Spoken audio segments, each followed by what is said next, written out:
Hello, America, and to all of our listeners all around the world, you're listening to yet another exciting edition of Let's Weekend. I'm your host with the most, Brandon Perkins. Joining me as always is Chris Salogi. Say hi to the good people, Chris. Hello. Yeah, so it is October 18th, 2024. We are now officially less than 20 days until the election, and it cannot get here fucking sooner because I am sick of this shit. As you can probably guess, we're gonna have some stuff related to the upcoming election here tonight that we will be discussing. But we also have some other stuff that we'll be talking about. Among other things, the ongoing war between Israel and Hamas reached a major milestone this week. There's that. Weirdly enough, that's pretty much the only Israel-related story we've got. A lot of what we got this week is concerned again with the election. We've also got some news about the ongoing legal troubles with Sean P. Diddy Combs, because even more awful shit about him has seen the light of day now. Obviously, years after it should have been. Because this guy's been getting away with this shit for a long time, and for whatever reason, it's only now that he's finally facing consequences for it. But, and of course, we've also got our entertainment section. We'll be talking about some trailers and some announcements about some upcoming programs. And we got all that and more on this week's episode of Let's Weekend. So, start us off as always. Start us off at the very beginning, as is tradition, talking about all the things we've been doing up to this point this week. And as is also tradition, we start with Chris. Chris, what have you been doing this week? Well, it's been a pretty nice week for feeling like fall. Because we've had a number of days here in the, let's say, 50s and 60s. Those not felt super hot or anything, so that's been quite nice for what I should feel like this time of year. Though we're looking to get back up into the 70s here for the next handful of days, so that's going to be fun, But yeah, for things I've been doing, been watching some Halloween movies, particularly the Halloween Town movies that Disney made quite a while ago. Apparently, I've only seen the first two movies, but thought the third one was a series because it's called Halloween Town High, which seems like the name of a TV spinoff series. But yeah, it ends up being the third movie where having essentially broken the way the portals between the two worlds have worked, so people can kind of go back and forth as they want to. Marnie gets a proposal to, I don't know, the people running Halloween Town, I guess, and they allow there to be like essentially like a dozen students from Halloween Town High to come to the human world. Yeah. Kind of have like a cultural exchange of sorts. So the humans, do not know what's up because they're in sort of human costumes essentially to survive there versus being in their natural forms. Unfortunately, they find that there is some fuckery going on, and they have to deal with whatever that means. Pretty fun for what it is, but not as good as the others. But it has the one kid that's in the High School Musical movies. I forget if there's anybody else notable in there, but yeah, like beyond that, obviously you still have the big names in there, like Judith Hogue as the mom, who people may know from like the original Teenage Mutant Ninja Turtles movie as April. Debbie Reynolds is the grandma, who is obviously the mother of Leia. I figured her actress's name. But yeah, notable figure in her own right. There's a fourth one that does not feature uh, the actor playing Marnie. It's a different actress, so that's weird. I might check that out. Mm-hmm. They'll just kind of see where they went for a fourth one. But yeah, pretty solid. Mm-hmm. For other things that have been going on, I've been watching, or I watched the first episode of Dragon Ball Daima. Mm-hmm. Um, seems like this is on a handful of services. You can get on Crunchyroll and whatnot. Netflix is getting it on Fridays every Mm-hmm. week, versus Tuesday or Wednesday for like Crunchyroll, I think. But Mm-hmm. the first episode is kind of a setup episode, as it's dealing with um, the new king of the demon realm, Mm-hmm. who, with the death of Dabra, Mm-hmm. uh, this is set like during or slightly after the Boo arc of DBZ.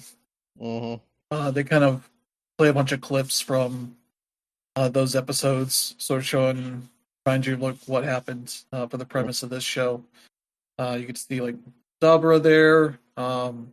They see the Saiyans are quite perturbed by the notion that there are powerful beings in the outer world, as they call it, Mm-hmm. uh, as they seem to think that the demon world has all the most powerful beings, and sort of go through and see Babidi. Uh, Babidi and Dabra are two that left the demon realm to go to Earth and try to resurrect Boo and sort of take over the universe or whatever they were planning. And with him being dead and Babidi being dead, they kind of go and notice, keep watching how things go. Mm-hmm. And Boo gets defeated and all that. And they're like, we need to deal with whatever's going on here. And they have their own set of Dragon Balls in the demon world. Mm-hmm. Um, they're guarded by robots, and the new king here does not want to deal with that. So he decides to go to Earth and use their Dragon Balls to make his wish.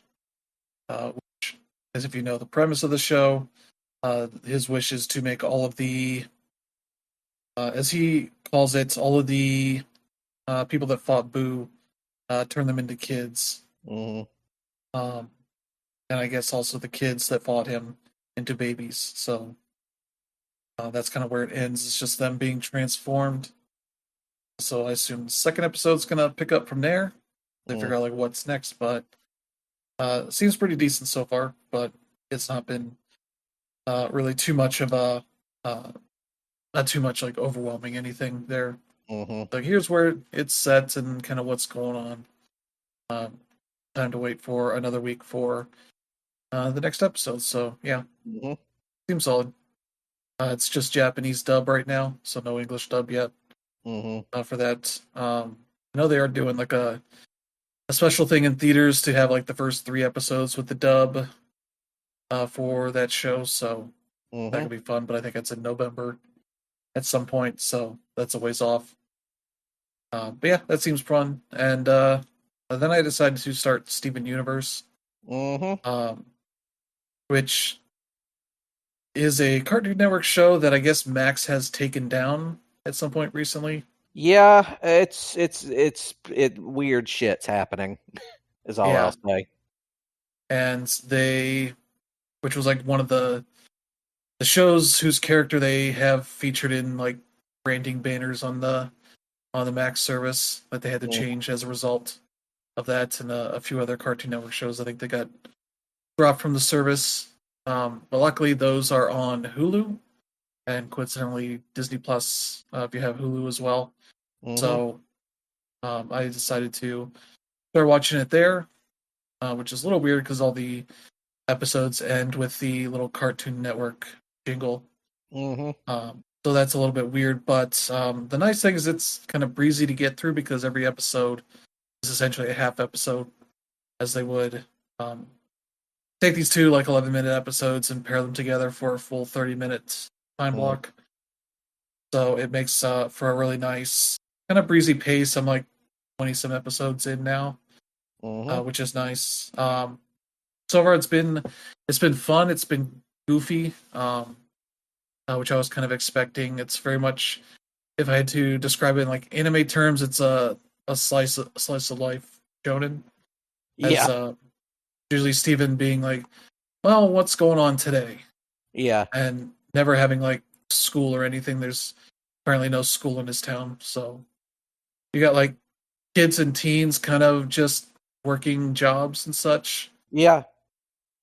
Steven just wakes up in his house that's essentially next to the place that the crystal gems live or whatever they do.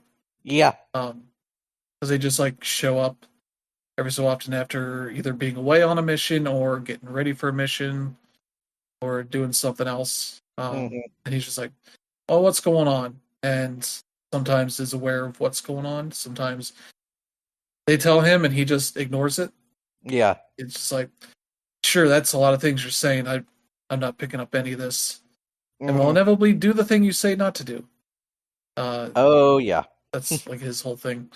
As he's trying to get a handle on his power, he has a gem from his mom, Mm-hmm. who was one of the crystal gems, but she has passed away or something.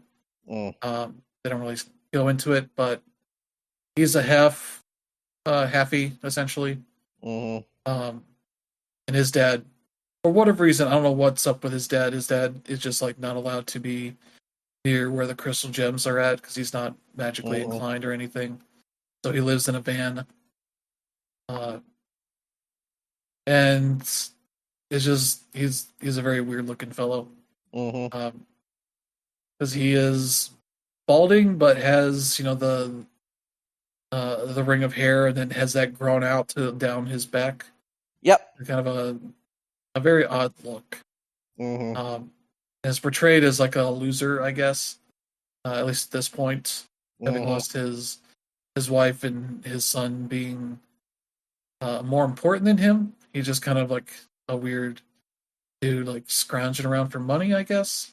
Yeah. It's weird trying to get the lay of the land of what this town is. Mm-hmm. Um, but yeah, it makes for a very fun show. Lots of wild stuff happens. I got into some fun episodes, like one where one of the kids at the donut shop ends up claiming that he has a back injury and Mm-hmm. goes home. So Steven takes over, and in the process of kind of getting training, listens to or watches the training video that is patterned after like classic 80s like Wendy's training videos that had Mm-hmm. songs to them and all that, like catchy little songs. So he's kind of enjoying that whole thing. Oh yeah. So in the process uses this incredibly spicy ingredient on a donut to get back at him Mm-hmm. when they find out he was lying about having an injury. Mm. Has to like save his life in the process because the dude's like internals are just on fire as a result. So Mm-hmm. yeah, it's there's stuff going on, which is fun. So but yeah, that is really fun show. Yeah. They do get into some weird stuff like the when Steven finds out that the gems are not don't age. They're kind of Yeah. immortal beings of a sort. Yeah. So they don't celebrate birthdays or anything. He tries to throw birthday parties for all of them, and none of them are excited by it. So he kind of Yeah. gets depressed by it in a way Mm-hmm. that his gem ends up activating and like making him grow older Mm-hmm. uh, as he gets more depressed, and then finds out that that is happening and starts freaking out. And then it just kind of keeps going back and forth as they try and figure out how to solve this problem. It's a lot of that kind of Mm-hmm. stuff. Weird stuff happens, and they figure out how to solve it, and Mm. eventually do, as the theme song suggests. Mm. But yeah, it's a fun, weird, wacky nonsense show. At first, Yeah, I've seen a lot of it, and I'll tell you, much like with like Adventure Time or like Gravity Falls, it starts out like weird and wacky, but there's a lot more going on underneath the surface that they get into later on. Like, for Yeah. example, you talked about like what the crystal gems are. Why are they even there? There's a reason they're there, and you'll find out what it is. You'll also find out that they've been down there a lot longer than you think they are. um, Yeah. like by that I mean like hundreds of years. They've actually been down there for a long time. So much so that they've actually changed the course of history once or twice. But yeah, there's a lot more going underneath the surface, and you'll find out what it is. And you also find out, who Steven's mother is and what happened to her. Um, but yeah, you'll just trust me. Like it's a pretty fun show starting out. It gets increasingly much better as it goes. Yeah. But yeah, so what else? That's been pretty much it for stuff I've been watching. Mm, Uh, for games I've been playing, I was playing some of the new classics that were on PlayStation Plus mm, Premium, and Dino Crisis is one of them, mm-hmm, which in Capcom form you cannot purchase. So a lot of the Dino Crisis fans that were hoping to just stroll in and pay, $10 or whatever mm, for that version, found out like, oh, they didn't allow that for some reason, mm, which is the same thing they did with Resident Evil Director's Cut mm-hmm. for the PS1. That still does not have a way to actually purchase it. So, Yeah. um, but yeah, I was starting to play this one, and it seems pretty neat. Control stuff is weird. I'm not a Resident Evil fan, especially of the PS1 games. They're just weird to control. Mm-hmm, And the puzzle stuff like is can be a bit esoteric for me to try to figure out without a guide. mm-hmm, So I kind of went to this, had a guide. Um, that kind of charmingly is a game facts guide mentioned like, oh, you should be having this guide at this font at this resolution on your Windows XP system and all that. So I'm like, oh, Jesus, this is old. And it explains a bunch of stuff in there that's pretty good. But with all the PS1 emulation stuff here, you get rewind, you get save states, all that kind of stuff. You can even remap the controls, which I might end up doing. mm, Because while it's fine, the game has like three different control setups that all double up one of the face buttons. So there's two of the face buttons will do the same action or set of actions that are tied to it, and they didn't, I guess, at any point be like, maybe we should map something else here. mm-hmm, Um, so I might try remapping some things, maybe try and put the aim and shoot buttons on like the left trigger, right trigger mm, kind of thing. Maybe that'll work out pretty well. Even though you're not really doing that for in the same way that you would in a normal game, but I also like to kind of walk around holding um, the aim button because it looks mm-hmm. cool and you can do it versus Resident Evil games where you couldn't move Nope. while you were aiming. Um, and so it's X to open up doors, also X to shoot. So I Mm-hmm, end up just holding that instinctively and like, okay, I want to go in this door. Boom, gunshot. mm, Luckily, I can just rewind and undo it, so it's not that big of a deal.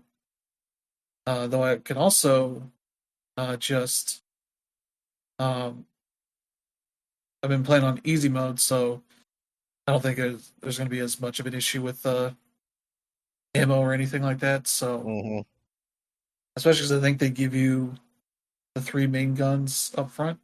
mm-hmm, I think there was a guy on the guide that's mentioned like, oh, there's this box and you can get the shotgun here at mm, like the first save station.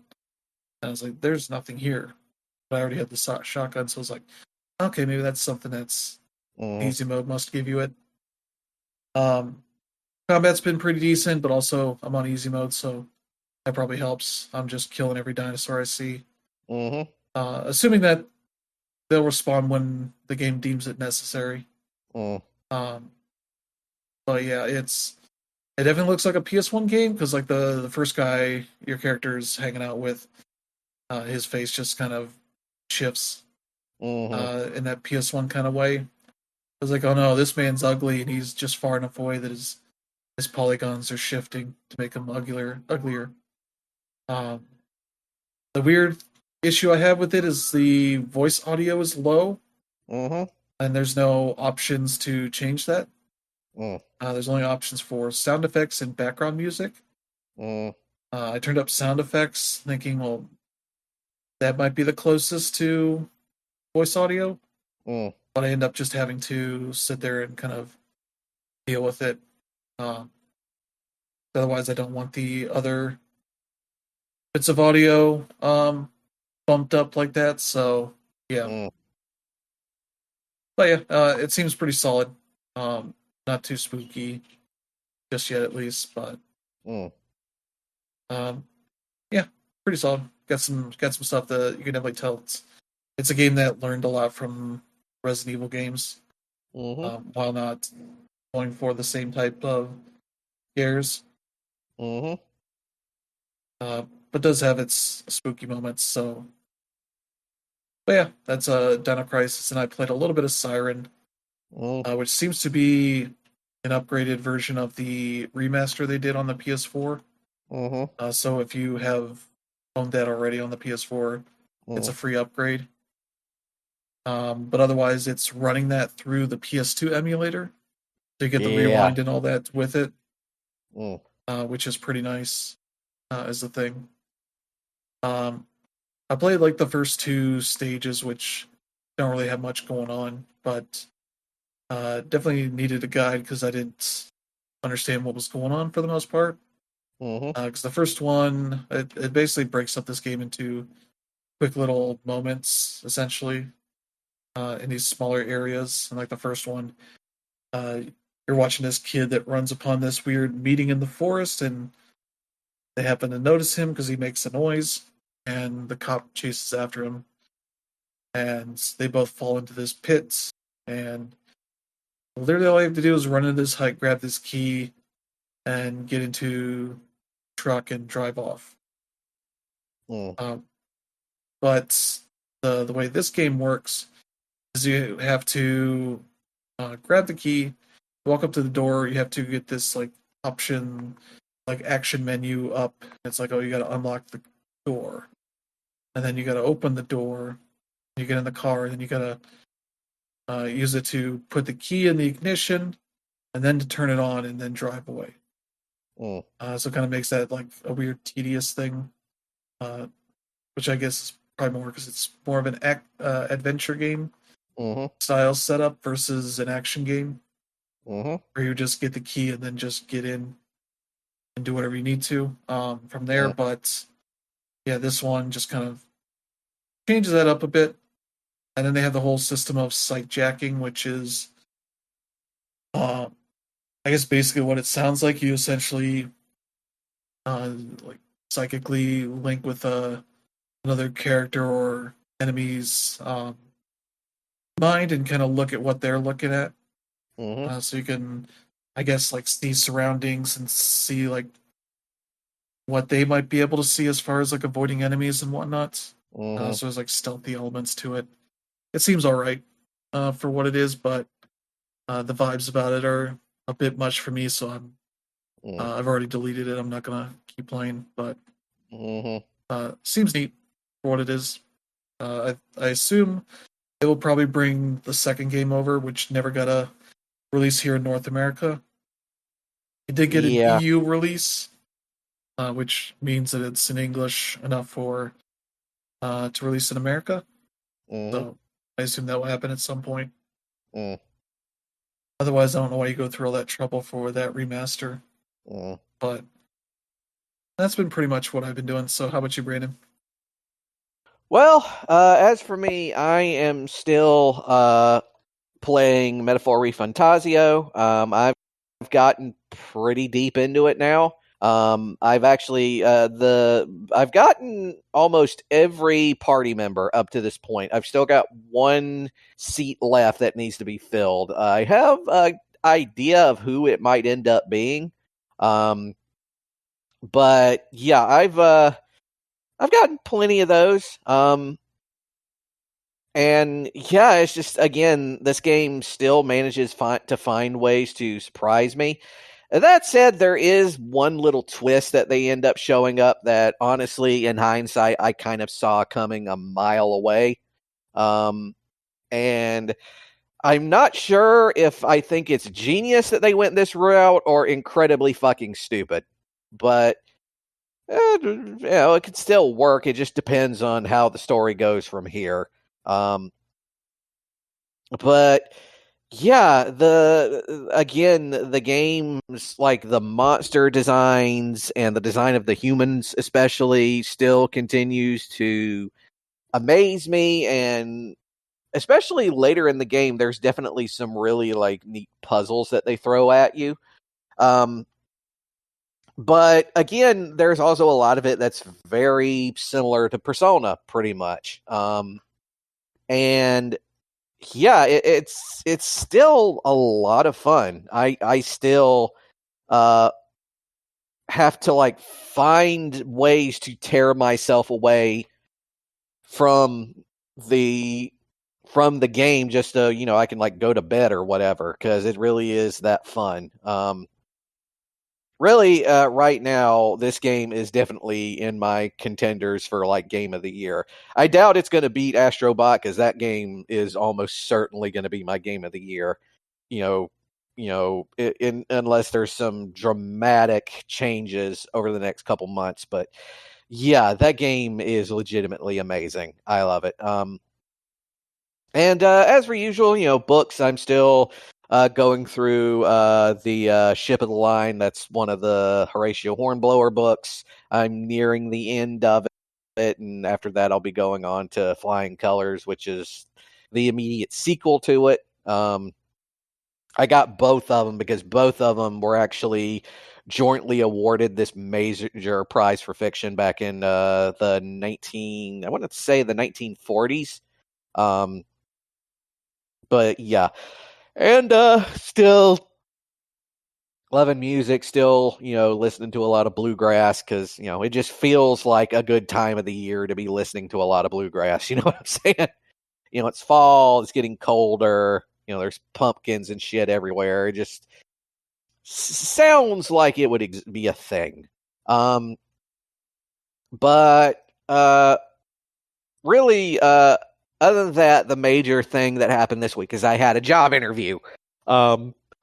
With this company that I won't name the company, but one of the things they're getting into is they're needing new billers and coders for veteran affairs stuff. And it was going to be like an entry level thing, and I was like, hey, you know what? Might as well give it a shot. It was like over Google Meets, and it went pretty good, or at least I think it went pretty good. But yeah, that's pretty much everything for me this week. So, Chris, you got anything you want to add before we move on? Nope. Alrighty then. Well then, with that, it is now time to move on to everybody's favorite part of the show, Brandon's Random Factoid. And one of the subjects that I love watching about or reading about or even talking about is the French Revolution. Mostly because we make the joke all the time on here of, when a bunch of rich people in the government do something incredibly stupid that, in hindsight, that really doesn't make any goddamn sense, except for the fact that it further enriches the wealthier ruling classes. And we always make the joke, do you want the French Revolution? Because this is how you get the French Revolution. But the thing about the French Revolution is that, other than being just an absolute bloodbath, which it 100% was, and the results that came after it was arguably of even worse bloodbath than the one that came before it, there was a lot of really weird shit that happened during the French Revolution that only makes sense if you understand the context in which it happened and the areas that it came into existence in during the time it was happening. For example, did you know that during the French Revolution, the French Republic actually had a state religion? Now, to explain why this happened, here's what you need to know. Up until the time of the French Revolution, France was largely a highly Catholic country. And to a certain extent, it still is very culturally Catholic. But until the French Revolution, the church was heavily involved in French politics. And not only was it heavily involved in French politics, it was also a major benefactor of French politics. Many, bishops and archbishops and pontificates and basically all the major parts of the church led very lavish lives because of the way that the Ancien Regime, I know I probably butchered that, but the ancient regime, or whatever they used to call it, operated was the church managed to get a lot of state financial access. And that, of course, was also the, shall we say, quote unquote, voluntary tithes that they got from the lay peoples of France. So by the time that the French Revolution was kicking off, there was a lot of debate on how the church was going to be involved here. Now, these days, anybody who goes to France knows that they have these really strong laicity laws of secularism, where if you go, for example, if you go to a school in France, you are not allowed to wear any kind of religious iconography or clothing while you're there. That goes from everything to, cross necklaces to yarmulkes to Stars of David to hijab, headwear, or any kind of Muslim related headwear. Nothing like that. A lot of this comes back to the French Revolution because one of the major issues with the French Revolution was trying to essentially kneecap the type of state power that the Catholic Church had in France. And of course, both of these things sort of went hand in hand with, the monarchy, of which, obviously at that time it was, I think, Louis XV, who was King of France at the time. So obviously when the revolution happened, they immediately realized that they were going to need something to essentially, if not necessarily outright replace the Catholic Church, to try and supplant it in importance. So one of the things you got to know about the French Revolution, it was largely, a lot of its main players were heavily inspired by, the Enlightenment. And one of the big things with the Enlightenment was this concept called deism. This basically, most Enlightenment intellectuals of the era, they would not say that they were atheists, but they would say that they believed in an impersonal God figure. They would usually use the thing of like God as watchmaker, in that God was the person who made the world, set it to motion, and then, I don't know, I guess fucked off to do whatever. So more or less, they, their religious ideas were, of course, considered, compared to, the ideas of the Catholic Church, extremely heterodox. So the French Revolution happens, the monarchy is gone, the French Republic is established, and as everybody probably knows, within a couple of years, everything kind of went sideways because, among other things, some members of the French Revolution had this bright idea of, hey, let's try and invade Austria. That'll be fun. It was a really stupid idea, I should just point out. Extremely stupid. It basically started what was called the War of the First Coalition, where the Austrians ended up teaming up with other members of the Habsburg dynasty and tried to invade France. Now, they didn't succeed. Because, for one thing, the French at the time had a little-known Corsican general by the name of Napoleon Bonaparte on their side. But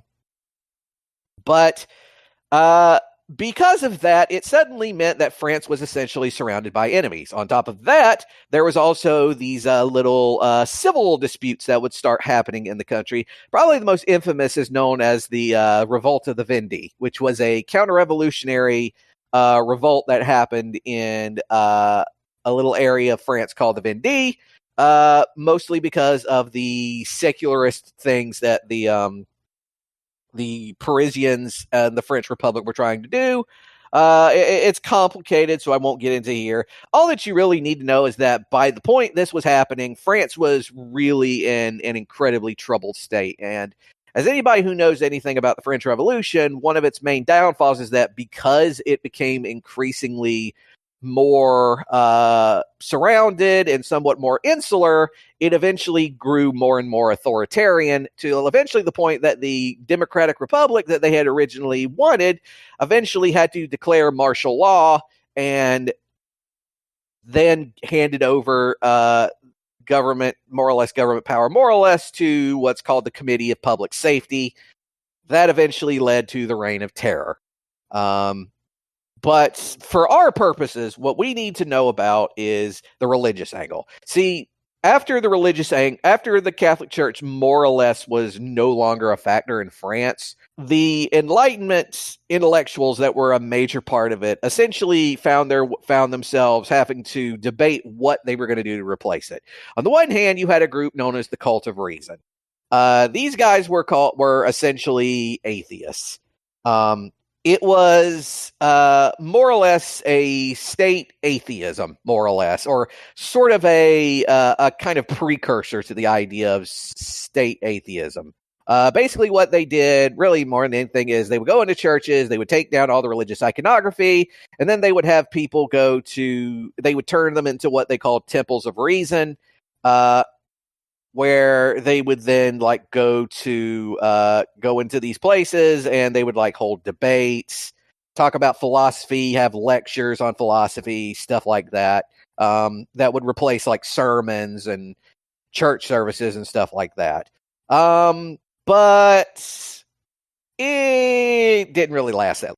It lasted barely a year, and by 1794, the other factors within the revolution, specifically the Jacobins, which were led by Maximilien Robespierre, managed to more or less take command, and they decided to replace it with what has become probably the epitome of the excesses of the French Revolution.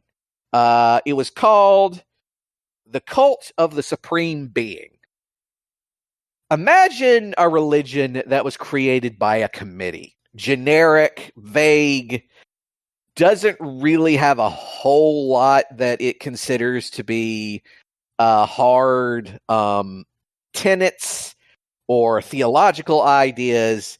It's all basically just a religion that's founded on deism, but given the pomp and circumstance of the old Catholic Church. That was essentially the Cult of the Supreme Being. See, Robespierre was very much a deist. And although he was no friend of Catholicism, he did not like atheism either. In his mind, you needed some sort of supreme being or God to make sure that social order could exist.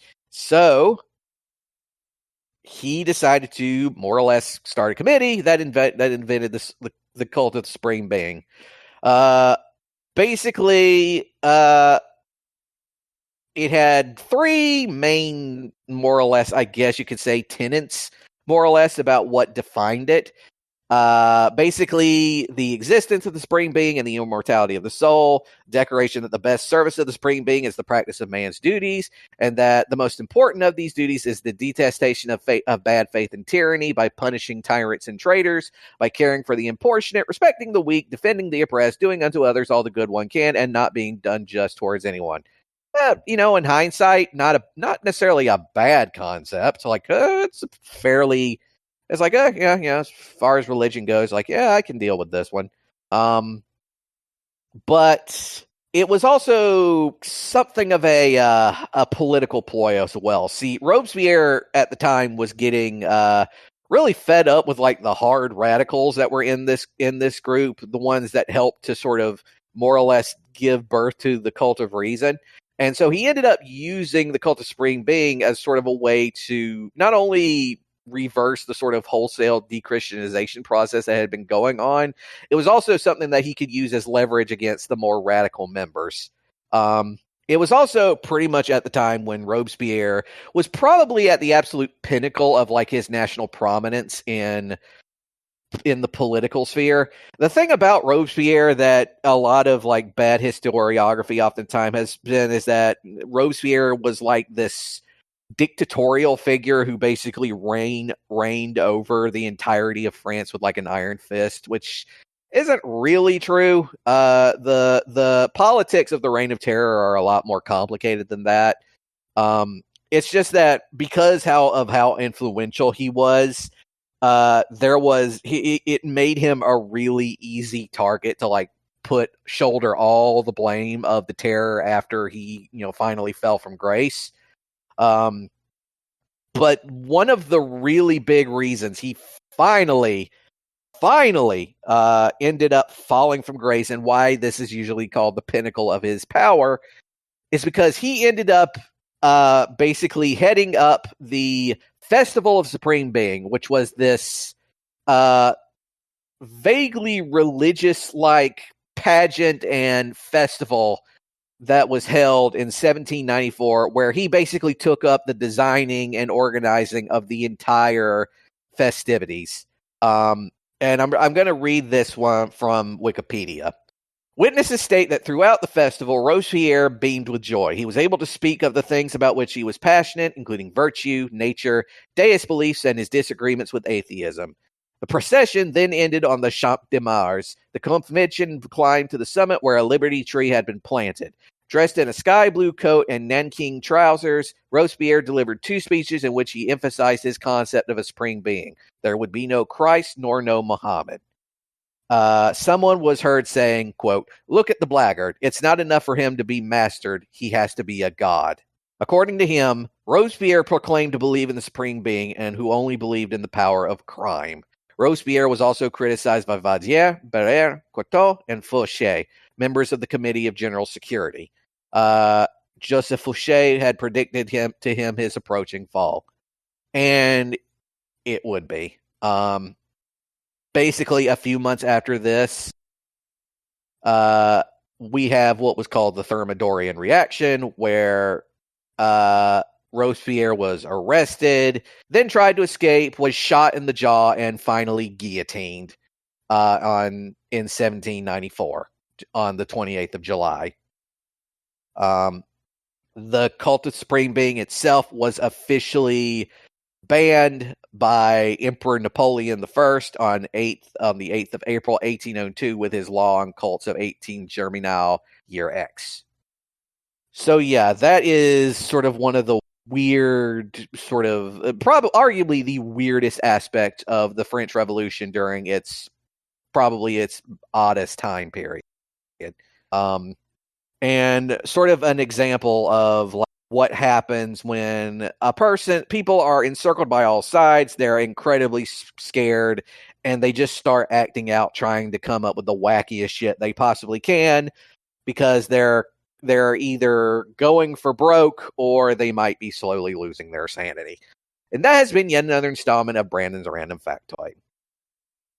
So, with that, it is now time to move on to the show proper. And as always with the show proper, we move on to our assholes of the week. And our first asshole of the week has to do with Israel. They claim they have killed one of the leaders of Hamas, Yahya Sinwar, in Gaza. Yeah, it's I guess nice for them because they finally did the thing that they wanted to do. Yeah. Get back at the man that orchestrated the attack. But yeah, kind of the viewpoint that we have as Americans is seeing our vengeance for Osama bin Laden took a considerably much longer time, and involved two different wars essentially going on. I don't know that it was worth it for the tens of thousands of kids and adults and families that have been wiped out of existence in the search of this. So Israel got their justice, Mm-hmm. uh, but I feel like they've also, let's say, Benjamin Netanyahu has kind of made himself into a man of that guy's stature at this point, Mm-hmm. as essentially a leader of a terrorist organization with the Yeah. IDF. Yeah. Because yeah, I learned about this because of the tweets of the IDF and Israel kind of being very cheeky and pithy about this in a way that was like, yeah, this makes you guys seem worse. Mm-hmm. Like you're doing this for social media cred, which, Mm-hmm. to be fair, has been a lot of what IDF has been doing. Mm-hmm. And their soldiers, recording videos and such to put up on TikTok Mm-hmm. and Twitter to brag about the awful things they were doing Mm-hmm. in a way that's like, yeah, cool, because this guy did not deserve any sympathy, obviously. Mm-hmm. But I don't think any real good has been done Mm-hmm. in the net positive sense. Mm-hmm. They've just essentially bulldozed large portions of the Gaza Strip and much of what's land is left for Palestinians, Mm-hmm. and are obviously going to take control of that land in spite of ceasefires that they've signed in the past saying they wouldn't do that stuff. But Mm-hmm. they've been slowly creeping in on that, Yeah. especially daring somebody to stop them. Mm-hmm. Nobody has. Mm-hmm. So, yeah. Because we know that Benjamin Netanyahu does not give a damn about the hostages Mm-hmm. that are still out there. They're just using that as an excuse to Mm-hmm. lay waste to uh, much of Palestinian land and now Lebanon land Mm-hmm. for their search for vengeance. Mm-hmm. So yeah, kind of thing where it's like there's a little bit of positive there, but Mm-hmm. Yeah. that it's been just over a year of what's been going on. Mm-hmm. It's hard to be like celebratory, especially in like the way that we as a nation were when Osama bin Laden was killed.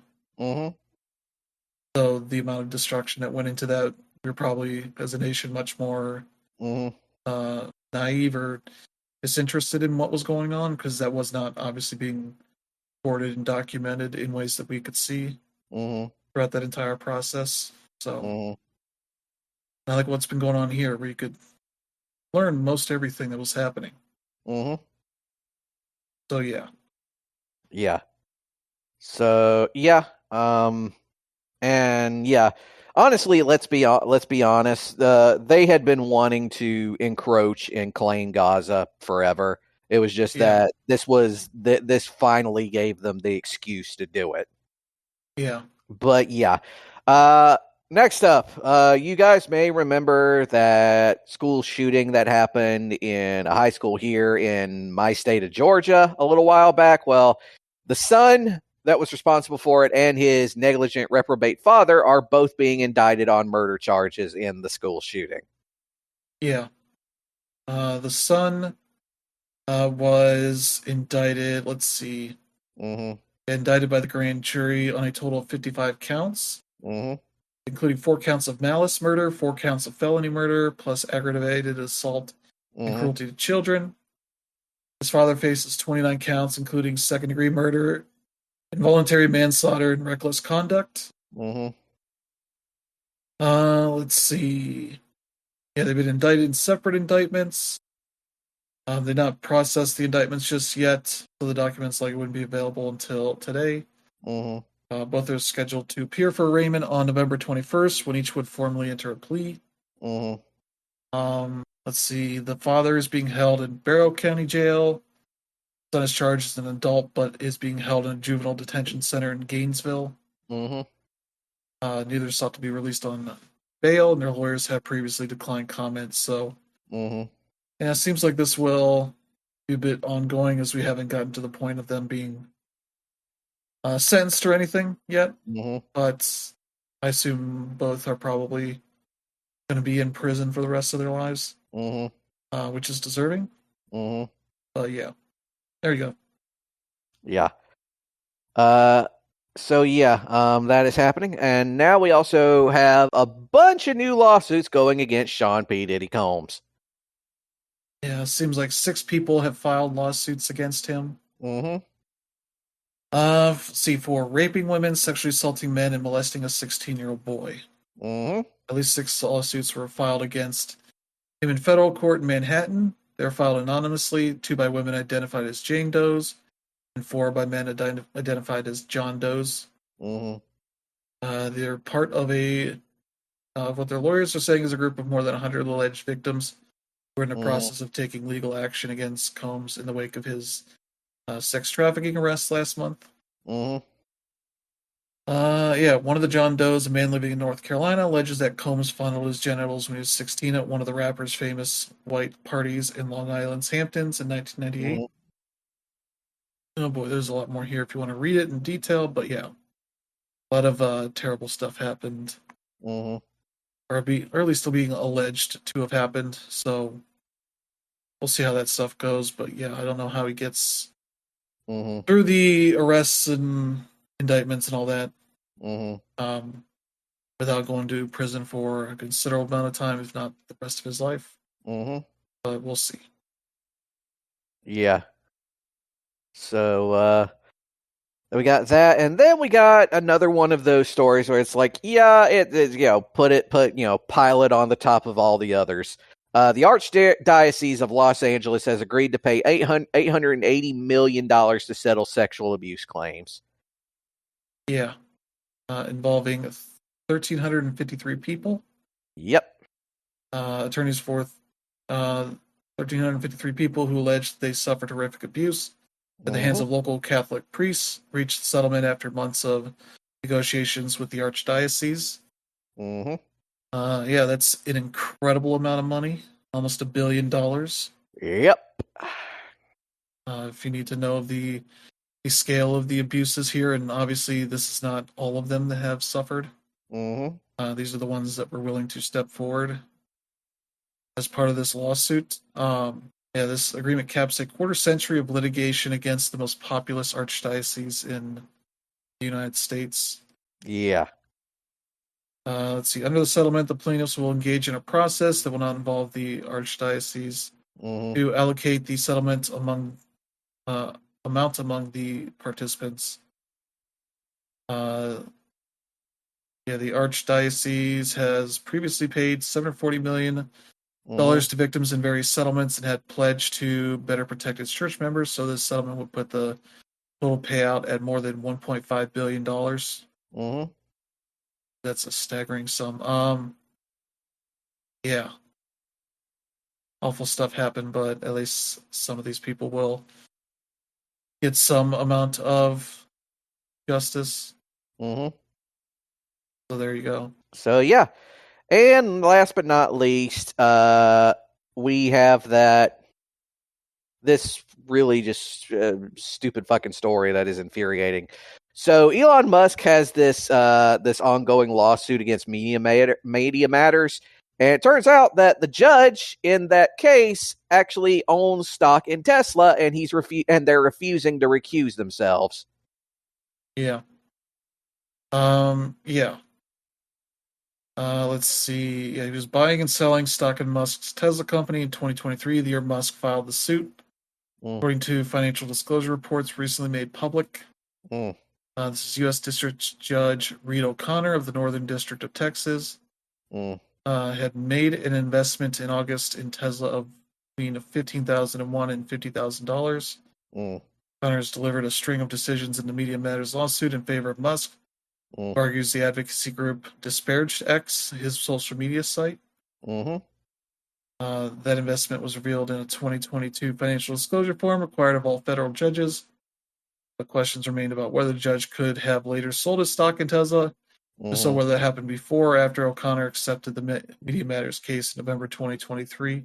mm, While Tesla's not directly part of Musk's Media Matters suit, legal ethics experts called on O'Connor to recuse himself from the case since the outcome of a lawsuit involving one of Musk's company could in turn have an effect on the stock value of another part of his empire, mm. including electric vehicle company Tesla, which represents the majority of its wealth. But yeah,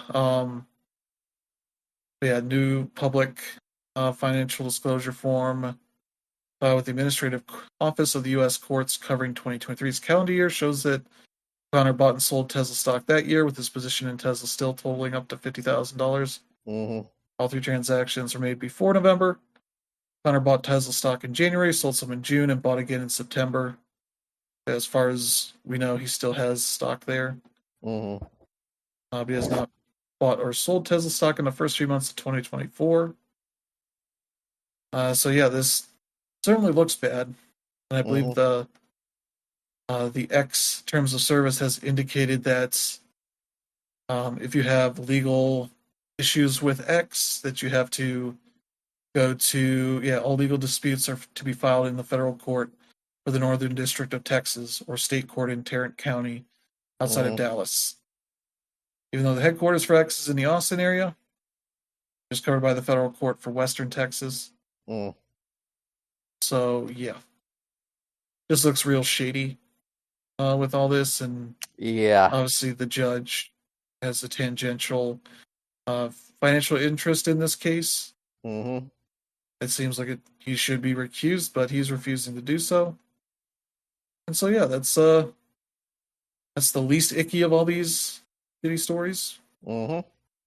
but it's still shitty. So there you go. Yeah. Yeah. So yeah, that is the assholes of the week. Fortunately, it's not all terrible because we do have some heroes of the week to discuss. For one, our first heroes of the week are about a little more over 800 military personnel who have been given honorable discharges after reversals of, quote, don't ask, don't tell punishments. Now, for those of you who are listening who might be a little too young to know what that was, don't ask, don't tell was a policy that started under President Clinton. Essentially, for a long time in the United States, if you were discovered to be gay or whatever, you could be dishonorably discharged because it was believed that you were a security risk. Yeah. Well, after the Soviet Union fell in 1991, this whole idea sort of kind of became kind of redundant. So the debate began on whether or not, should we lift that and just allow openly gay people in the military? Well, Clintons, at least on the surface, said that should be what happened, but this was the early 90s that we're talking about, and the Christian Coalition Reagan bullshit was still very much in effect. So the compromise they ended up coming up with was don't ask, don't tell, which is nobody is allowed to ask you what your sexual orientation is, but in turn, you're not allowed to tell anyone of your own free will. Yeah, don't flaunt it. Yeah.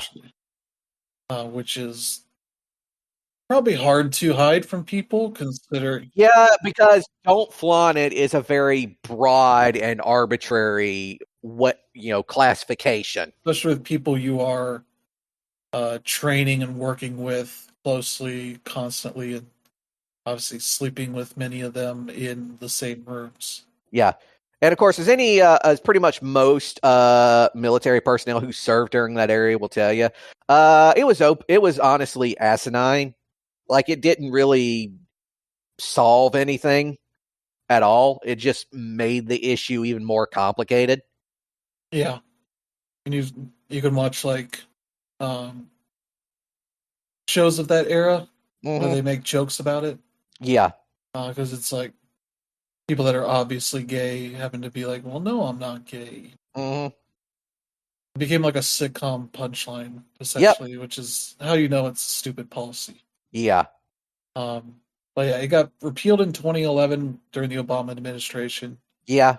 I guess essentially part of this was the 1951 Uniform Code of Military Justices, Article 125, that criminalized consensual gay sex. Yeah.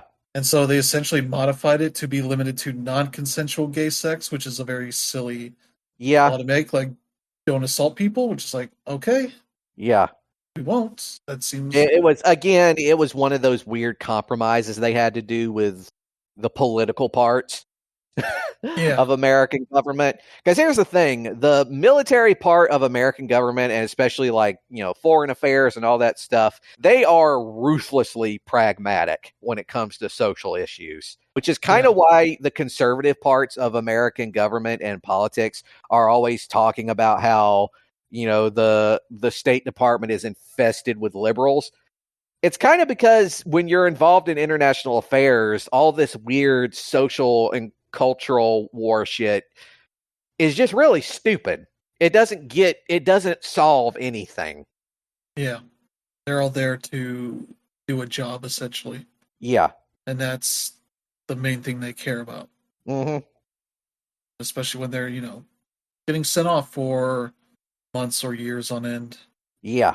Um, the the political parts of it they don't care about, much like you do when you're working for any big company where there's the corporate part making judgments and rules and such, and you're like, Yeah. those people are fucking idiots. We're just here to do this job. But yeah, Yeah, but anyway, basically back to like what you were saying, it was largely a relic of the Cold War. Because it was believed that if you were gay and you were involved in any kind of relationship, that would apply for what they used to call compromise, for like the Soviets could, or their agents could, use as blackmail material. So yeah, it was stupid then. It became increasingly stupid after the Soviet Union collapsed. So anyway. yeah, but yeah. Here, last year, Defense Secretary Lloyd Austin ordered a review of cases of former service members who might have been affected by the policy. Mhm. The Pentagon estimates about 13,500 service members in total were released from military service under Don't Ask, Don't Tell. Mm. With a review and upgrades of more than 800 troops announced on Tuesday, Mhm. Pentagon said that about 96% of them, Mhm. the total number, were affected by the policy now have received an honorable discharge. Not every case needed review. Some of those personnel either did not serve long enough to qualify for benefits. Mhm. They were released with an honorable discharge at the time. They already had their discharges upgraded through other means, or they did not qualify for an upgrade due to other violations. Mhm. So, doing about as good as you can to right those wrongs and get a number of people better benefits, Mhm. essentially. So, that's good news in the end. Doing right by these people. Mhm. So, yeah, there you go. Yeah. So yeah, and we also have this story that basically is a new rule from the Federal Trade Commission that requires services to make canceling subscriptions as easy as signing up for them. And thank God, because anybody who's tried to end cancel a subscription with Amazon knows that it can be a goddamn minefield. Yeah, especially when you get into the utilities of cable and internet stuff that, especially those, love to make it real easy to sign up for service. Mhm. Um, and then make you call the customer service, and people dread that because obviously you're going to get into negotiations of like, Mhm. well, what if we give you this offer and this one and add this thing for free that lasts for X amount of time and will lead to more money in the Mhm. long run if you treat it like every other subscription service where you forget about it. Mhm. And it's like, yeah, that's all fucked up. You should just be able to cancel it because it, especially in this day and age where it's all just uh, entries in a computer system, that should Mhm. just be able to be turned off at will. Mhm. But yeah, federal regulators say they receive around 70 complaints a day about charges for Mhm. subscriptions that are either arduous to cancel or that people didn't realize they accepted in the first place, which I assume must be like from trials and such. But now a new U.S. rule will require retailers, gyms, and other businesses to make canceling subscriptions as easy as enrolling in them and to make the subscription process more transparent. Mhm. The FTC on Wednesday released a final rule called Click to Cancel, which says online subscriptions should require the same number of clicks to end as they do to sign up. Mhm. And in person, sign up should have an option to cancel online or over the phone. The new rule also directs companies to give people a clear idea of the exact terms before they sign up so they don't feel tricked or trapped into subscriptions. Mm-hmm. Um, Numerous business groups and the FTC's Republican commissioners opposed the rule, arguing that the agency overstepped its legal authority, passed new burdensome requirements. Mm-hmm. Days before the election, the U.S. Chamber of Commerce on Wednesday said the regulators made a power grab, micromanage business decisions, which Mm-hmm. U.S. Chamber of Commerce, not as potentially good of a group as you might think from the name. Mm-hmm. They're very much essentially like a lobbying group for businesses, Yeah. corporations, so they don't have uh, consumers' rights in mind on anything that they're doing. So Mm-hmm. that's why they're claiming this is a power grab. So yeah, good news. Let's see. Most of the new requirements will go into effect in about 6 months. Mm-hmm. They also give the FTC more power to help consumers get their money back from violating companies. Mm-hmm. Final version of the rule did not include a previously proposed requirement for periodically reminders, which I think is that Mm-hmm. is definitely one of the tricky things that companies don't do is like send you an email of Mm-hmm. like we charged you for this much because of your subscription kind of thing. They just let it go so that you forget it ever happened. Mm-hmm.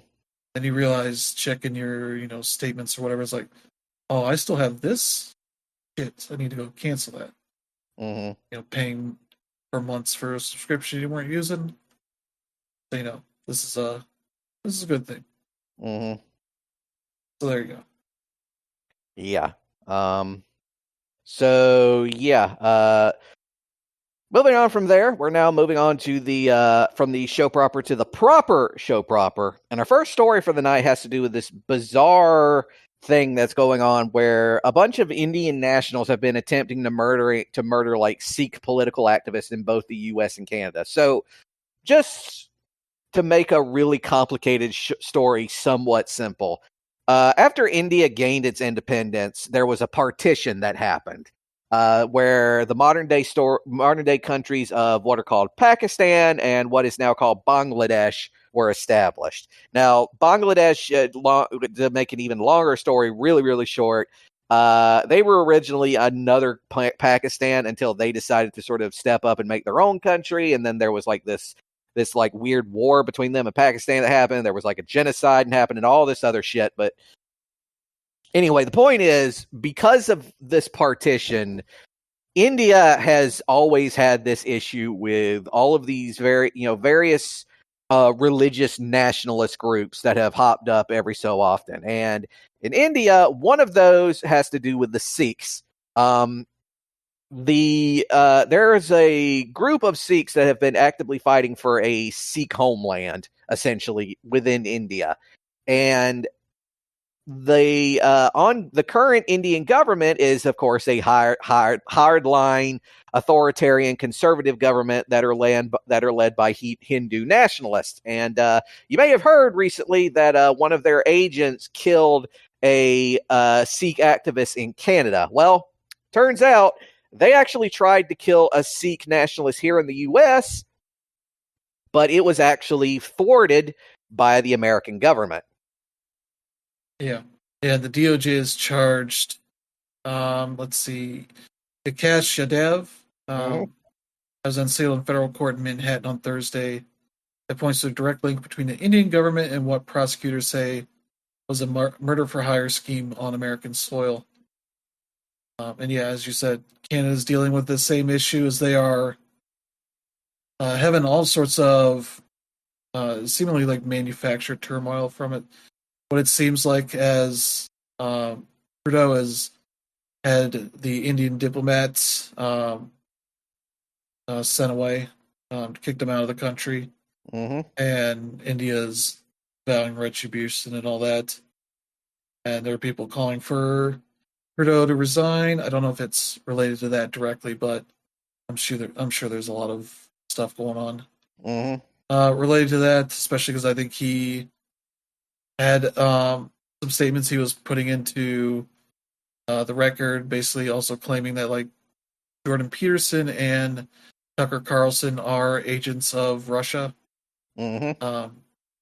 Might be RT specifically, but they are getting some money from the Russian government to do what they're doing. But yeah, Mm-hmm. this is an arm of the Indian government, essentially hiring people to try to take out Mm-hmm. particular Sikh activists that are pushing for. Um, yeah, there's the one guy who was killed. The alleged target was the General Council of Sikhs for Justice, and an advocate for the creation of a Sikh state carved out from northern India. Mm-hmm. So he was obviously happy to have the U.S. government save his life. Mm-hmm. But yeah, one of his associates was unfortunately killed in Canada. Um, yeah, Canadian authorities have arrested 4 Indian nationals in connection with Hardeep Singh Nijjar's murder. Mm-hmm. Canada said that India's top diplomat in the country and 5 other Indian diplomats were persons of interest in the Mm-hmm. investigation, and Canada expelled all 6 of them. They've also found evidence that Indian diplomats have been involved in a campaign against Canadian citizens. So that's also really bad. So yeah, there's this whole weird range of actions being taken by India that is kind of wild to see unfold. Mm-hmm. I'll be curious to see how this continues on, how things go with Indian and U.S. Canada relations. So Mm. that's been pretty interesting to see how this stuff has been going on. Yeah. So yeah, moving on from there. We also have another potential shooter involving another potential shooting or assassination attempt on President Trump. There was another weird event like this that happened near the rally he had at Coachella. Um, whether or not it was actually like he was trying to kill him or if it was just a sense of circumstances, it's just odd.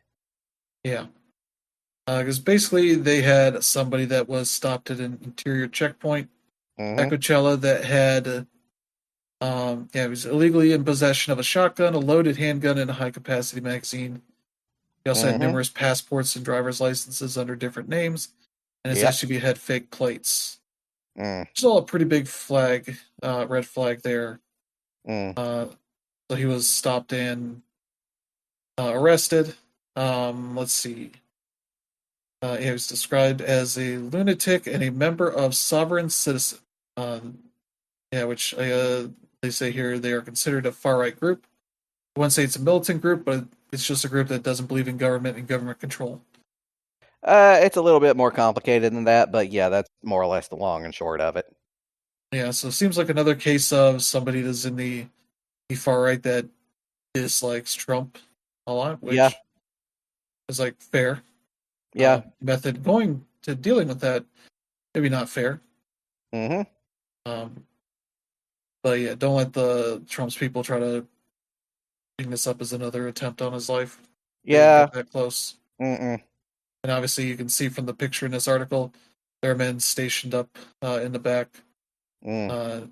to try to catch anybody that could be a potential shooter. Mm-hmm. But yeah, weird situation. But luckily, nothing happened because of the security measures that they had going on. So Mm. there you go. I Yeah. guess this was the event where um, uh, what's his name? Dennis Quaid was Mm-hmm. there, uh, revealing himself as a MAGA Trumper. Mm-hmm. I was like, all right, congratulations, you are fully morphing into your brother. Yep. It was not even in the U.S. anymore because he just Yeah. refused to pay taxes and fled the country. Yep. But yeah, so that happened. And speaking of Trump and weirdness, he was going to give what was going to be a town hall event, and like a couple of questions into it, he just decided, hey, you know what? Who wants more? We don't want any more questions. Let's just listen to some music. And it was weird. It was bizarre. The first song was Ave Maria, which is like, why is he playing a foreign language song? First off, that Mm, goes against his entire campaign's anti-immigrant thing. mm, Um, and it's also opera, which is not a thing you would. I would say Trump has probably been to an opera before, but paying attention to it, he definitely mm, would not have been. It would have been no. some some sort of business thing Mm-hmm. of meeting somebody there, but he would not have ever paid attention to learn anything about what was going on. Mm-hmm. But yeah, this was just a weird of an event. Played a bunch of songs for like 20, 30 minutes, Yeah. I guess. And I think this was the event that the air conditioning was off in this room they were in, this hall or whatever it was, and people were Mm-hmm. passing out from the heat and Yeah. yelling that they needed help and that they should turn on the air conditioning Mm-hmm. as he was just standing there looking around. Mm-hmm. Um, so yeah, as he joked, personally, I enjoy this. We lose weight. We could do Mm-hmm. this, lose 4 or 5 pounds. Mm. Like if you're losing 4 or 5 pounds in an hour or so, the shit's gone bad. Yeah. It's steam room uh, levels of extreme heat, Mm-hmm. but worse. But yeah, this called into question of like, what the hell is Trump's mental state here? Mm-hmm. But nobody in the mainstream media seems to care. Mm. They're treating like, well, he had an impromptu concert. And Yeah. it's like, that's not how that works. Nope. He brought people here to answer questions about his policies. He Mm-hmm. decided, fuck that. I want to listen to Ave Maria, Mm. which is like, what is going on? Brain's mush at this point. Yeah. So that's where Uh, we're at with the election. mm-hmm. Yeah, so that's where we're there now. Anyway, next up, the Supreme Court of the state of Nebraska has cleared the way for former felons to get back their right to vote. Yeah, because this was a whole situation. Because let me see here. I think it was that I think the state government had passed new laws to allow felons to get the right to vote, and Mm-hmm. then the um, yeah, let me see here. Let's see. And yeah, the Secretary of State Robert Evnen directed Mm-hmm. election officials to stop registering former felons. Mm. Before this law went into effect, his order followed an opinion from the state's Attorney General, Mike Hilgers, that said LB 20 was unconstitutional because only the state's Board of Pardons, not the legislature, could restore felons' voting rights. Mm-hmm. The board is currently made of Evnen, Hilgers, and Governor Jim Pillen, all Mm. Republicans. Yeah. So that's very much like oh, you've rigged this whole process. Mm-hmm. But the Supreme Court, in their ruling, though a majority of the state's Supreme Court panels of judges found Evnen was unable to establish his defense that the statutes were unconstitutional. Mm. So the court ordered Evnen to remove any disqualification on registration he has imposed that is not contained within LB 20 and Mm-hmm. to comply with the new state law ahead of the election. And of course, in response, Evans said the Supreme Court has resolved this issue and we are following the requirements of the decision. For the Mm-hmm. counties across the state, we are working to ensure that those who are made eligible to register to Mm-hmm. vote under LB 20 may now do so. I imagine part of this was probably trying to delay this as much as possible Mm-hmm. so it didn't get resolved until after the election. Mm-hmm. He failed in that part. So yeah, they got the deadline to register to vote online is today, the 18th. Mm-hmm. But voters have until the 25th to register by mail or in person. So hopefully those people get to that. Mm. And if you're wondering how many people it is, I think it's like 700 or 800 people. It's not that much, but Mm-hmm. could very much help in various districts and whatnot. Mm. So hopefully those people do exercise their right to vote because it is important.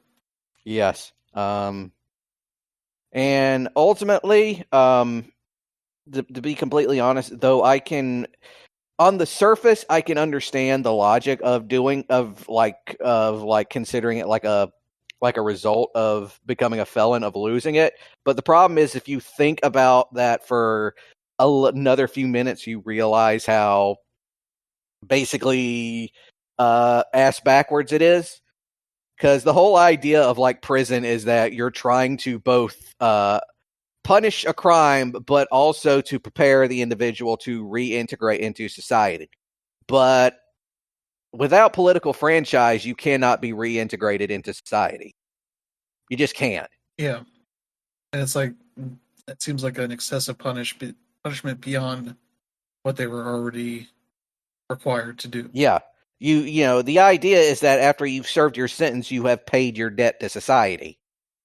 So the fact that you still have to deal with these other extenuations that basically last you into the grave, you haven't been able to pay your debt. You're essentially uh, a debtor until you die. Yeah, because you're already dealing with the stigma of on various applications and forms you fill out, having to put that Mm-hmm. down. What Yeah. that does to your prospects of becoming a upstanding citizen. But yeah, voting should be one of those core tenets of things that you should be able to do as long as there's no outstanding issue like that. Mm-hmm. Like I could see Uh, a little bit of a cooldown time period, but yeah. that's obviously contingent on when you get out. Yeah. So yeah, there's that. And then we got some science news. NASA's Europa Clipper spacecraft is now on its way to study the icy moon of Jupiter. Yeah. So yeah, that launched on Monday. That'll Mm-hmm. take about 6 years to get there. Mm-hmm. It's a solar powered spacecraft. Let's see that. Yeah, was sent on a SpaceX Falcon Heavy rocket. Mm-hmm. Expected to reach Jupiter in April 2030 to study Europa, the icy surface to moon, which is roughly the size of Earth's moon, and thought to have ingredients for life such as water. Mainly, that's a lot of the stuff under the ice is sort of water oceans of sorts, but we don't necessarily know exactly what is in there, what kind of uh, materials, clarity of the water, all that kind of stuff. Obviously, this thing's going to land and do anything there, but it's going to give us a much closer look at what's going on. Mm-hmm. Yeah, it's carrying 9 science instruments, including 2 that will catch dust and gas, and a gravity experiment that uses telecommunication systems. Weighs 13,000 pounds, almost half of which is fuel.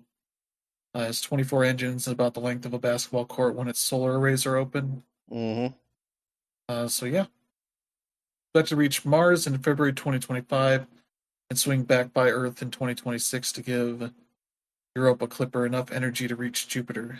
So it's going to be like a slingshot orbit. Mm-hmm. So yeah, that'll be cool to see Mm. what data it gets. Yeah. Um, and now we're moving on to the entertainment portion of the show. First and foremost, Disney Plus is getting a new Beatles documentary on November 29th. Yeah, called Beatles 64. So it's finally in 3D. But yeah, Mm-hmm. as from producer Martin Scorsese and director David Tedeschi. Um, yeah, it'll be out November 29th. It features never before seen footage of the band and its legions of young fans during the height of the Beatlemania. Mm-hmm. It also includes new interviews with 2 surviving Beatles, Paul McCartney and Ringo Starr. Mm-hmm. Yeah, it follows the boys as they land in New York City in February 1964 and solidify their status as the biggest band in the world. Mm-hmm. Yeah, it seems to promise to tell a more intimate behind-the-scenes story of the Fab Four as they debut on the Ed Sullivan Show. More than 73 million viewers, which back then was the most watched television event of all time. Mm-hmm. So yeah, sounds neat. Yeah. And speaking of Disney, turns out they're also making a Prince Charming movie because, of course, not. Why not? Yeah, we don't know if this is live action or animated, but Mm-hmm. it does have Paul King at the helm to direct it, who did the first 2 Mm-hmm. Paddington movies and the recent Wonka movie. So that's some. Seems like it should make for a solid movie. Mm-hmm. But yeah, Prince Charming is specifically the love interest of Cinderella, but is sort of the archetype character that is saving the damsel in distress in many of the Disney movies. Mm-hmm. Yeah, Cinderella, Snow White, Sleeping Beauty, Rapunzel, any of those kind of stories Mm-hmm. are kind of based on that. Yeah, this project will not be specifically linked to the curfew breaking Princess Cinderella. Mm-hmm. Um, but yeah, that's all the details we have. Is just the director and the title or the subject of this movie. So Mm-hmm. nothing really else going on there. But yeah, that could be interesting, Mm-hmm. depending on sort of what the story is about. But yeah, Yeah. we'll see how that goes.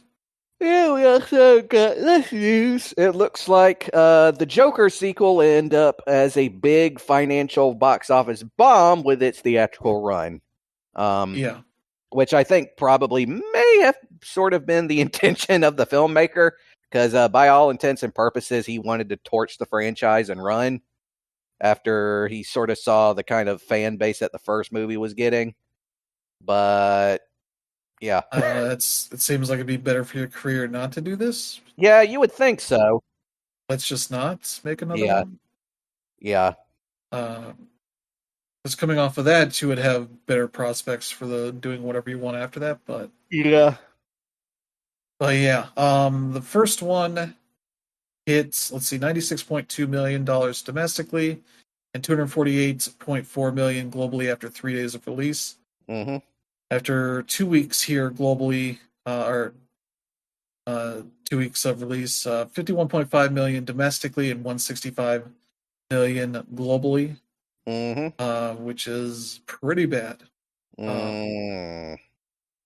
the sequel will earn nearly as much as the original did by the end of its theatrical run, Mm-hmm. with tickets projected to stall at a lifetime gross of 65 million domestically and 210 to 215 million globally, which is a problem when the movie itself cost $200 million to produce and about 100 million to market and distribute. Mm-hmm. So won't get anywhere close to the 450 million needed to break even in this Mm-hmm. theatrical run, because ticket sales are split with the theater owners. Mm-hmm. So supposedly sources are saying it'll break even at 375 million, which is not going to be hit by a theater run. Mm-hmm. Maybe with a more normal markets, they might do better as like a at DVD and Blu-ray releases, but obviously many studios or many retailers are getting out of that market. Mm-hmm. So yeah, not great for them.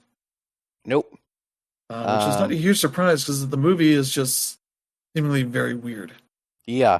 Weird way to go Mm-hmm. with its um, not a terrible idea, but it's just a weird approach to it all. Mm-hmm. Yeah. And next up, we got a teaser trailer for Netflix's The Electric State. Yeah, this is the new Russo brothers movie, Mm-hmm. based on a series of illustrations from Simon Stollenhag. Yep. Uh, I'm familiar I with don't know it. how much story there is to any of that, but Well, I've read, I've got his story into the ones he's doing, though it tends to be kind of vague, but it's there. yeah, And his stuff is very evocative. So, yeah. So this seems neat. It is set in the aftermath of a robot uprising in an mm, alternate version of the '90s, yeah. where essentially, like I guess humanity had robot like servants and whatnot Mm-hmm. that tried to strike out on their own Mm-hmm. and revolt against the humans, and that did not go well.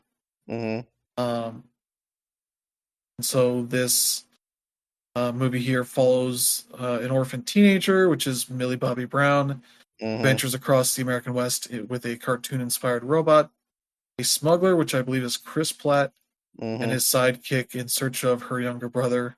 Got a lot of good actors in here, uh, along with Millie Bobby Brown and Chris Pratt. There's Kei Hu Kwan, Jason Alexander, Woody Norman, Giancarlo Esposito, and Stanley Tucci.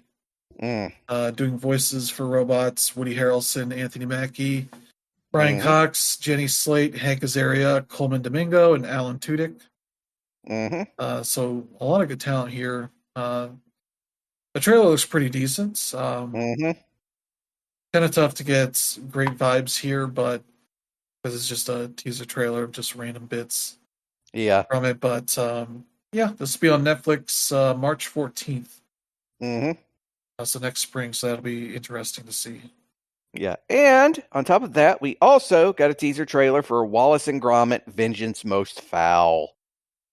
Yeah, the next big Wallace and Gromit movie, which is looking pretty Mm-hmm. cool. Yeah, it takes place. I assume it's the latest in the storyline. The Penguin Feathers McGraw is back after going to prison in the one special that they did. Um, yeah, it looks pretty neat. They're dealing with the threat of this new old villain coming back, dealing with all kinds of wild stuff going on. So yeah, I'm excited for this. This will be out January 3rd. So that's good to see. Mm-hmm. And last but not least, we got an official trailer for Wolfman. Yeah, this is a new interpretation of the Wolfman, Mm-hmm. like Universal monster story of sorts. Mm-hmm. They got some interesting people working on it. Writer director Leigh Whannell, who worked on the Invisible Man a Mm-hmm. handful of years ago. I believe this is the person that was also kind of co-creator of Saw. Maybe. I think that was what I read. That was her kind of legacy there. So she's got plenty of chops, or he does has plenty of chops on the whole thing here. Um, yeah, is working with his yeah, he was one of the co-creators of the Saw franchise. Mm-hmm. So yeah, has a lot of good work in this genre. And so yeah, Wolfman. The trailer here is a bit of an interesting trailer. Features Christopher Abbott, who inherits his remote childhood home in rural Oregon Mm-hmm. after his own father vanishes and is presumed dead. With his marriage to his high-powered wife, Mm. praying, he persuades her to take a break from the city and visit property with their young daughter. Mm-hmm. But as they approach the farmhouse in the dead of night, they're Mm. attacked by an unseen animal, and in desperate escape, barricade themselves inside the home as the creature prowls the perimeter. Then, as things go on, uh, he starts transforming into, I assume, the Wolfman, Mm-hmm.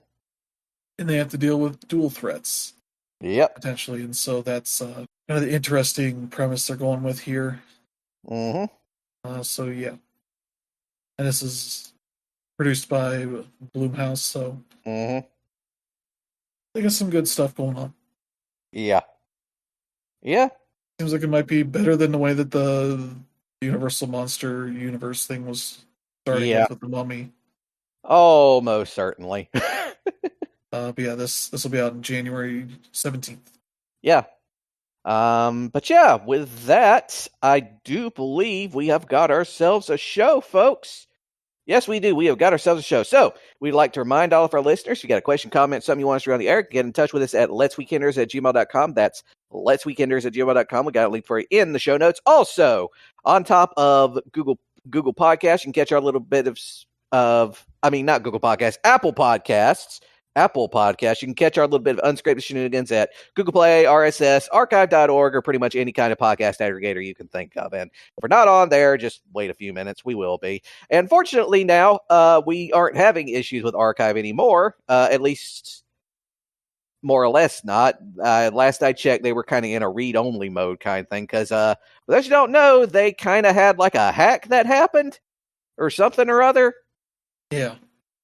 Um, So yeah, we're not uploading through there at the moment. It'll be on the Day Zero feed for now. yeah, it'll be on the Day Zero feed for right now. We will eventually go back there when it's safe to do again. But anyway, we're going to go ahead and wind it down here.